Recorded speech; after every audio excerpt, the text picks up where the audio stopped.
Bonjour à tous, bonjour à toutes. Bienvenue à ce webinaire organisé dans le cadre du Salon Go de la création reprise d'entreprise. 10 minutes chrono pour découvrir les aides pour les jeunes entrepreneurs. Monsieur Claude Cuoco de la région Grand Est, qui est avec nous et que je remercie vivement, va nous faire découvrir l'accompagnement et la valorisation pour les jeunes porteurs d'un projet entrepreneurial. Nous vous invitons à poser vos questions via le chat qui est à votre disposition et nous traiterons bien sûr vos questions à la fin de la présentation. Je vais laisser maintenant la parole à Monsieur Claude Cuoco. C'est à vous. Oui, bonjour, donc Claude Cuoco, je travaille à la région, je suis chargé de mission sur les questions d'entrepreneuriat des jeunes. Et donc, je vais vous présenter un dispositif qui existe depuis 2017 à l'échelle du Grand Est, qui s'appelle Grand Est Entrepreneuriat des jeunes. Donc, ce dispositif est un dispositif de soutien à l'activité économique des jeunes de 18 à 29 ans qui créent leur entreprise, quel que soit leur statut. Ils peuvent être aussi bien être étudiants, salariés, demandeurs d'emploi, stagiaires, et ils ont cette volonté de créer une entreprise, une activité économique, où ils viennent juste de la créer. Et à ce titre, ils peuvent bénéficier d'une subvention qui peut quand même atteindre jusqu'à 5 000 euros de soutien en termes de fonds d'amorçage qui pourrait leur permettre d'initier leur activité professionnelle. Vous trouverez d'ailleurs tous ces éléments, l'explication que je vais vous donner, un tutoriel vidéo qui vous présentera le dispositif, ainsi que différents exemples de projets qui ont été soutenus sur le site jeuneest.fr. Et dans la rubrique Entreprendre, sur Entrepreneuriat des jeunes, vous trouverez tous ces éléments ainsi que l'accès au dossier de candidature dématérialisé. Vous avez d'ailleurs ce lien sur la présentation au tout début de cette présentation PowerPoint. Donc, comme je vous le disais, ce dispositif ouvert à tous les jeunes de 18 à 29 ans permet de soutenir les jeunes qui portent des projets entrepreneuriaux, que ce soit dans le champ de l'ESS, de l'innovation, de l'activité en termes de services, de production, ou voire même en termes de vente de biens. Alors, cette aide financière qui est un véritable fonds d'amorçage, comme je vous le disais, permet aussi de mobiliser un ensemble d'accompagnateurs à la création d'entreprises. Vous êtes sans doute accompagné par la Chambre de commerce et de l'industrie, mais vous pouvez aussi être accompagné par la Chambre des métiers et de l'artisanat ou d'autres acteurs de l'accompagnement à l'entrepreneuriat que vous retrouverez au sein des pépites, étudiants entrepreneurs, ou au sein des incubateurs d'excellence, tiers-lieux, et bien sûr à travers le réseau Biest Entreprendre sur le volet accompagnement formation.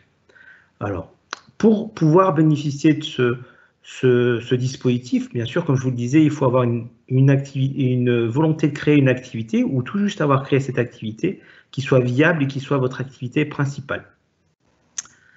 Donc, ce qu'il faut savoir, c'est que pour les activités qui vont être créées, on ne va malheureusement pas pouvoir prendre les activités, les projets de franchise, de profession libérale réglementée et les sociétés qui sont créées depuis plus de 6 mois.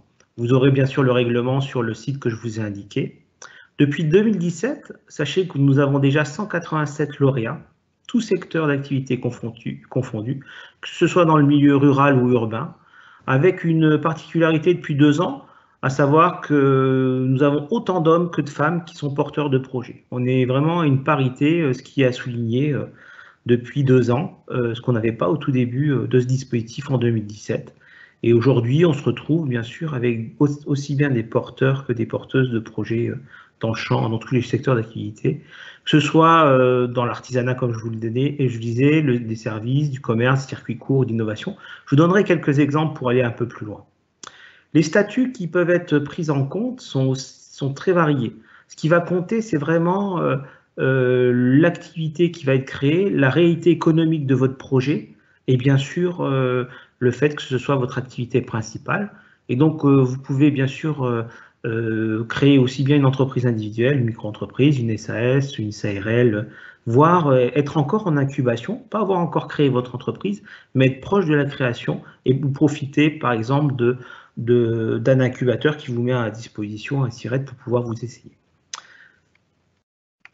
Alors, ce que je vais faire, c'est plutôt vous évoquer différents parcours. En 2017, par exemple, on a soutenu David Bruchelen, qui a créé en fait une sorte de boîte d'intérim pour doctorants. Aujourd'hui, il propose aussi des actions en termes d'événementiel, de communication, et depuis 2017, ils ont déjà créé une dizaine d'emplois, ce qui est à souligner avec une forte progression.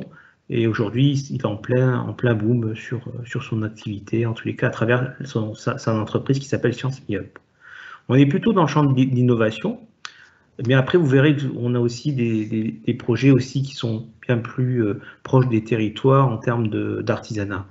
On a aussi Anthony Coutinho qui aujourd'hui, à travers son application d'encaissement Chronocaisse, a créé en fait un système de facturation en direction des commerçants qui est dématérialisé. Et aujourd'hui aussi, son activité est en plein boom et il va sans doute encore le plus à développer. Il a plusieurs salariés aussi.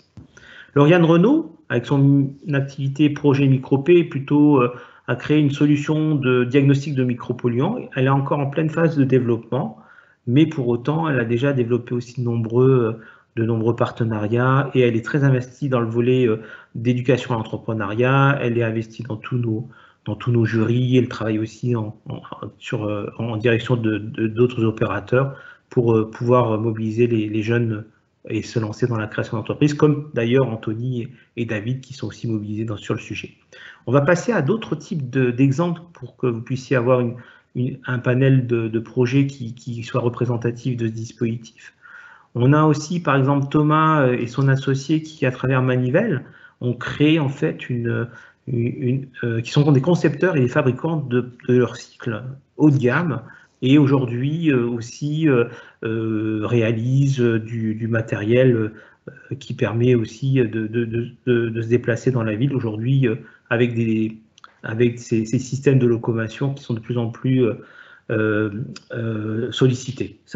Par exemple, j'ai l'exemple aussi d'un projet qui cette année a été lauréat et qui propose à travers un vélo cargo de venir sur place chez vous réparer vos vélos. Donc là, par exemple, Manivelle est à Strasbourg. Le vélo cargo est plutôt basé à Reims. Et sachez que partout sur la région, en tous les cas, des projets de ce type-là se mobilisent autour des déplacements lents. Maël et ses associés ont créé en fait à travers Black Hole Studio une société de cosplay et à travers de l'événementiel, mais aussi de la création de costumes, comme vous pouvez le voir sur la photo, proposent leur activité. Camille, qui est sur Terreville, peut-être que vous la connaissez, ce sont les bocaux de Camille, à côté de Thionville, a créé en fait une épicerie vrac et s'est développée cette année avec l'ouverture d'un drive. Et malheureusement, le Covid est là, mais finalement, ça a aussi profité à un secteur d'activité, notamment dans les circuits courts, ce qui est le cas pour Camille et qui développe énormément, comme c'est le cas comme pour de nombreux projets, notamment l'année dernière où on a eu de nombreux projets autour des circuits courts. Kevin et Constance, eux, ont créé en fait un bar et qui allie petite restauration, bar et aussi jeux de société et aussi de fantaisie, sport et fantaisie. Ils ont aussi une franchise en cours. Ils vont sans doute créer un nouvel espace à Nancy. Bien sûr, leur activité aujourd'hui est au point mort, mais ils vont pouvoir rebondir dès l'ouverture de la restauration. Aujourd'hui, on a aussi de nombreux projets autour de l'artisanat, autour de la céramique, des projets autour de l'accompagnement, autour du bien-être, autour de la naturopathie aussi. Voilà, donc vous voyez, les projets sont très différents, variés et multiples. Et à partir du moment où ils s'inscrivent dans le cadre du règlement du dispositif, que leur projet est viable, il n'y a pas de raison de le présenter au jury qui a lieu 2 fois par an.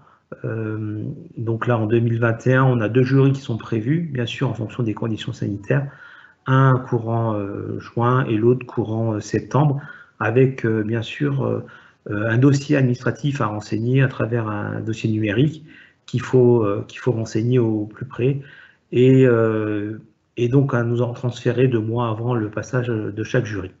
Sachez aussi qu'on a un autre dispositif qui s'appelle Expérience de jeunesse pour les jeunes qui en sont pas encore à la création, mais qui sont en train de faire en sorte de vérifier leur preuve de concept, créer leur prototype, pourquoi pas créer leur site bêta, et avant de s'essayer, pouvoir bénéficier d'une aide qui peut atteindre quand même jusqu'à 2 000 € à travers l'expérience de jeunesse, qui là, cette fois-ci, est attribuée et instruite par les jeunes du Conseil régional des jeunes, et donc pas passage en jury, mais un simple dossier papier qui soit quand même construit, qui montre votre parcours et votre volonté de créer votre entreprise pour pouvoir ensuite, pourquoi pas, l'année qui suit, bénéficier du dispositif entrepreneuriat des jeunes à partir du moment où vous créez votre entreprise cette fois-ci. Voilà, j'ai fait un peu le tour de ce dispositif. Sachez que de nombreux acteurs sont impliqués, notamment des jurys, des institutions comme les BPI, des grosses entreprises comme Orange, comme EDF, comme des banquiers, des cabinets comptables, Crédit Agricole, Crédit Mutuel, Expertise CFE. Voilà, de nombreux partenaires, en tous les cas, participent à ce dispositif entrepreneuriat des jeunes qui nous accompagne aussi pour valider aussi le concept des jeunes créateurs et aussi, pourquoi pas, les accompagner par la suite. J'ai terminé. Peut-être avez-vous des questions? N'hésitez pas. Alors, effectivement, Monsieur Kyoko, nous avons des questions. Alors, un peu d'humour, je comprends